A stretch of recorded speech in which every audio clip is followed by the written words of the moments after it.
So it's been 6 weeks since my facelift and neck lift, specifically a deep plane facelift. And I wanted to do my 6-week follow-up video as people have been messaging me wondering how it's going and what I'm thinking and if I am happy. Am I glad that I did it? So if you watched my other video, you kind of saw the progression of the first 3 weeks. So I feel like now that we're at 6 weeks, the swelling's coming down, but I definitely feel like I'm still a little bit swollen, especially here under my neck. It's hard to see, but right here, there's like a lumpy area that is like very hard to the touch. And still I'm pretty numb, like in this area. So I have run into people that are like, I can't even tell that you had anything done. So I hear that, when I'm looking at other people's videos that have gone through this as well. So there's kind of like mixed feelings about that, right? Because obviously I've gone through a lot to get to where I am now, and I spent a lot of money. But doctors will say, the best facelifts are ones where you don't know that you had it done. But what I also think is when you are going to do a facelift when you are younger, that the results are not going to be as drastic, which is probably a good thing. So I recently had clients that are now like, you look so good. I booked a facelift, right? But they're significantly older than me. So I feel like their before and after are going to be a lot more dramatic. So I think that's something to consider when you are considering getting a facelift. If you are, I do think if you do it younger, the results are obviously not going to be dramatic because you do not have as much facial laxity to address as if you were 60 or 70 years old. So that's one positive and maybe a negative. The negative would be like people are going to be like, wow, like you wasted your money, you look completely the same. Or, you just look a little rejuvenated. So I want to talk about some issues that I have had just to make you aware of things that maybe could happen with you. So one would be that I had some issues with my incisions being the ones behind my ears and in my hairline. So when I applied ointment to my scar area, the stitches or whatever, I used a Q-tip. I never like touched anything directly with my fingers because I didn't want to. My skin was numb. It felt weird. And I just thought it was not sanitary. So I would take like a new Q-tip with the ointment on it and then apply it everywhere, in here, behind my ear and into my hairline.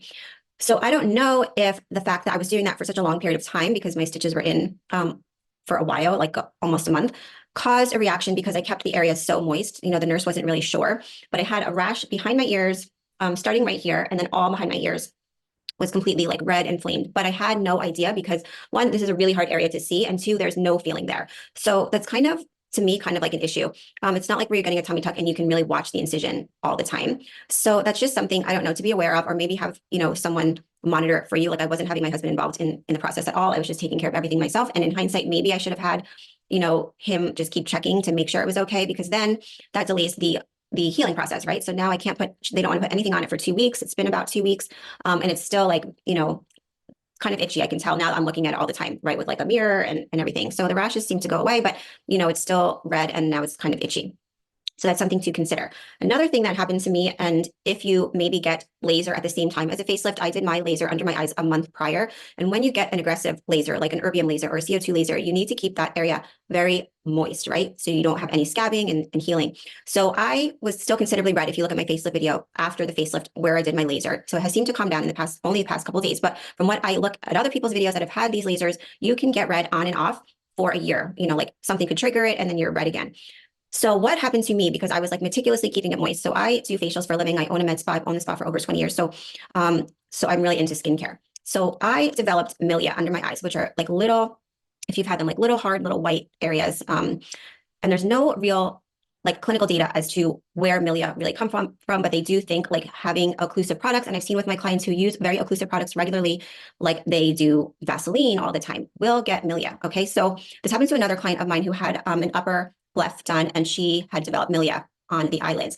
So I'm going to do a video of what I did for the milia, and it really helped, but you have to really be on top and really, really monitor your skin. And as soon as you get any type of milia, like address it right away. And I'll do a video, I'm going to do it today and put it up to help you, because if you do not stay on top of milia, like they're really, really hard to get rid of. And then it involves like lancetting them out, which then could leave like a little spot on your skin, especially if you're darker skin, and then it takes longer to heal. As I just poked my eye, it reminded me that another issue I wanted to tell you. Before the surgery, and I'll insert videos, I had like a line right here that I thought was like my malar fat pad, and I really, really wanted it addressed. The main things that bothered me were this line on my face, the jowls that were starting, and also my platysmal bands. Okay, so those were the 3 things that bothered me. I still have this line here, and it's very hard to see on camera, but right here. And I really, really thought when he was addressing this malar fat pad here, whatever they do, lift it and sew it down or something, that would completely eradicate that, and it hasn't. So I'm going to address that with him. I'm seeing him like April 13th. I guess that'll be around my 3-month mark to see what to do about that. And then this area I've seen in other videos as well. tends to be an area that people are not happy with after facelifts. And I don't know, it's also hard to see, but there's like still a little something here, but I think, you know, I'm still swollen. So maybe it's falling down here, but that's something, you know, that's bothering me, that I'm wondering, like, as the fat, you know, and the swelling goes down, is this going to be worse?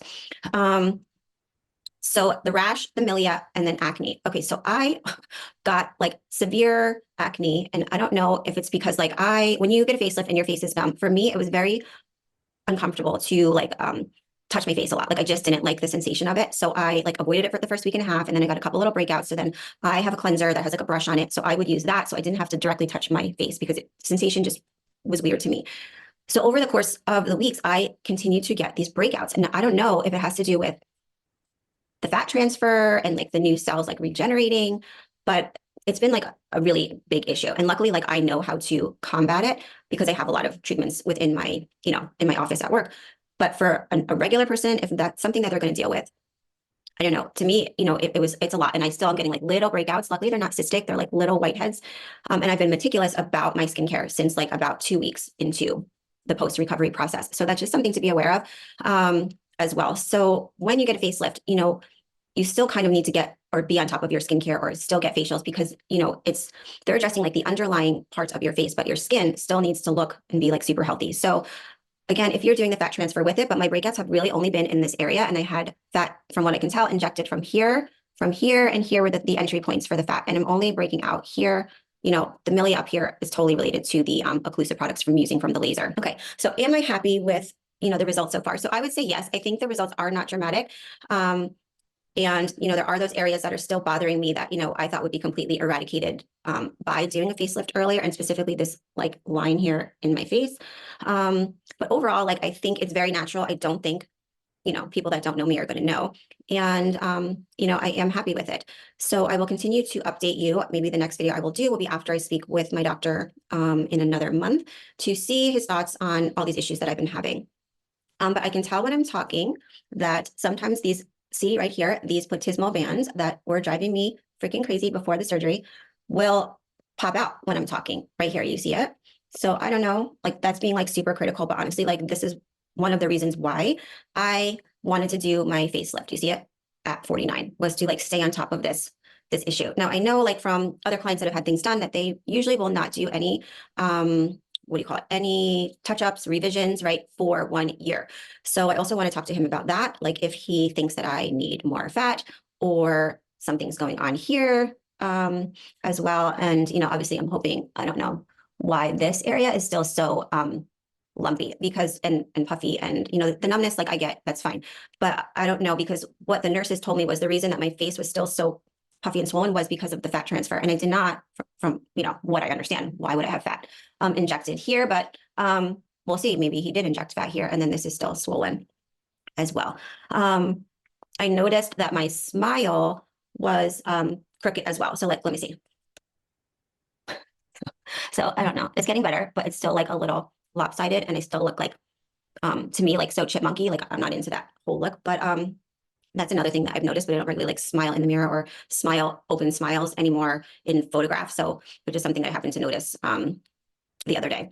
Being super critical, but I think if you have had a facelift or any type of cosmetic surgery and you spend a lot of money and you go through a healing process, you are overcritical, right? Because you have gone through a lot to get to this point and you have expectations. And obviously, like I'm 50, almost 50, I don't expect to be like perfect, right? But you are overcritical. So if you've had plastic surgery and experienced this, like maybe put a note below, but it's just, you know, I've had other things done.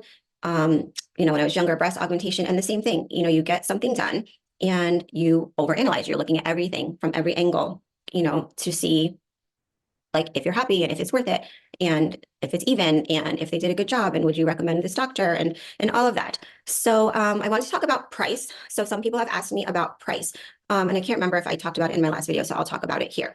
Now, again, I am outside of New York City. So I know I talked about my laser price, and my laser price was 2,500, and that's literally just for this little section right here. So, and I did the erbium YAG laser. So that's 1,500. It was 1,500 for the laser, and then they charged me $1,000 for their like operating room suite. Okay, so I'm still on the fence if that was worth it. Honestly, there was like a little bit. I've had a lot of sun damage growing up here in New Jersey. We would go to the beach all the time. And I did stop going to this beach or laying out in the sun early, like at 22, because I had a lot of irregular moles that were precancerous. So thank God I did stop in my early 20s, because otherwise I would be so much worse. But I had massive amounts of sunburn under my eyes.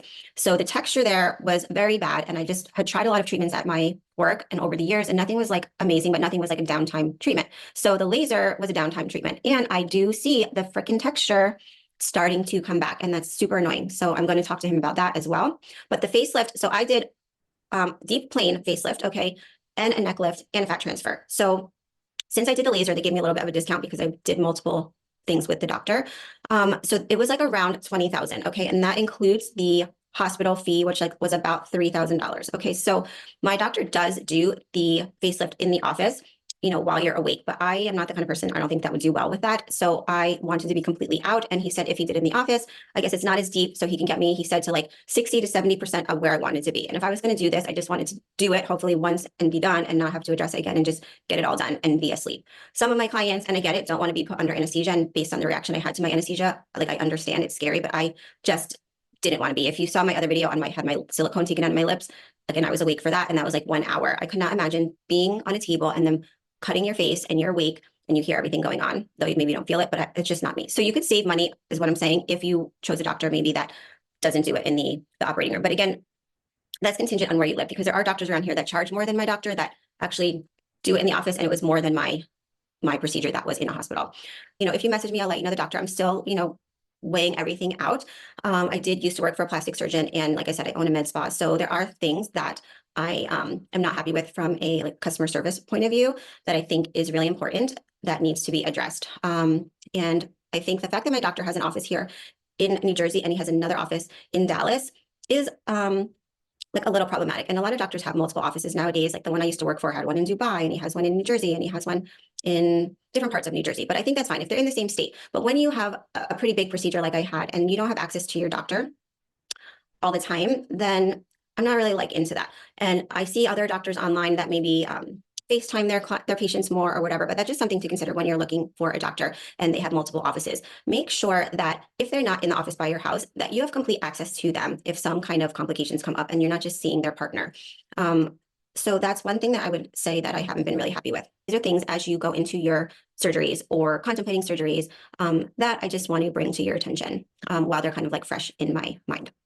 So stay tuned for my next video after I speak with my doctor. All right, good luck on your journeys, and message me below, you know, any questions that you have, and I'd be happy to give you more information.